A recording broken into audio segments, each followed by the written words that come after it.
Yeah. Knicks are going to go to Boston for the next one.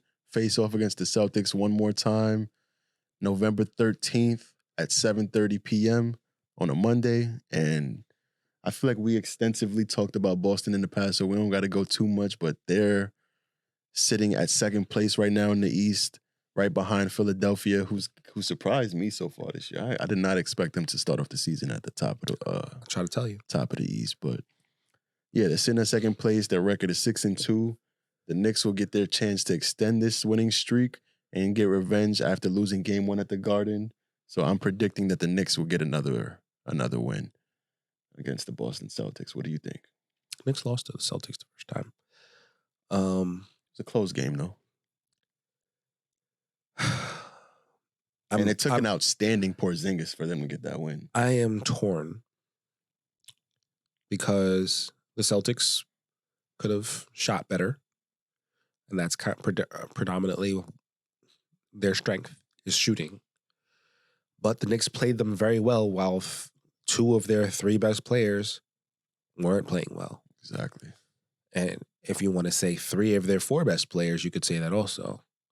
Actually, no, we will say that. Mitchell Robinson is definitely in that top four of the Knicks right now, with how consistent he's been. If Mitchell Robinson does not have another showing like he did in that first game, that's his only bad game of the season. As long as he doesn't do that, and we hit the Randall and the Brunson that we've seen, I want to say the Knicks will win. Not ready to go there yet, though.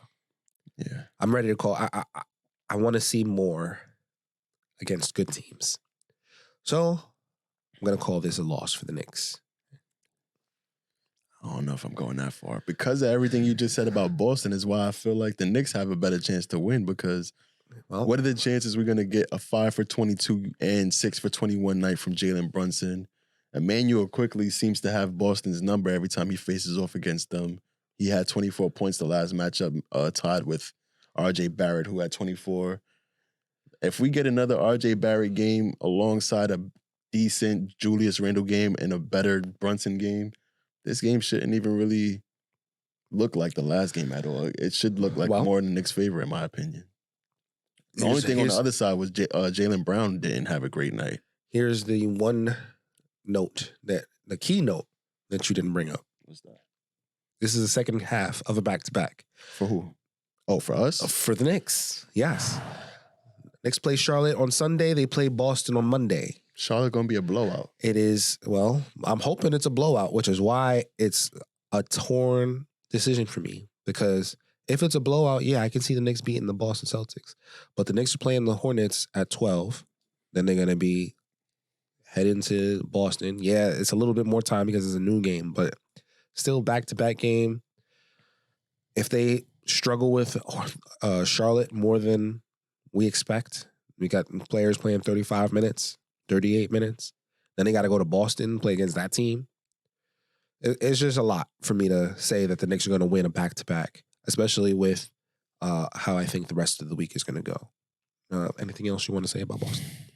I didn't realize it was a back-to-back. Now I'm thinking, like, they probably going to approach Charlotte with, like, let's save our energy and just, damn.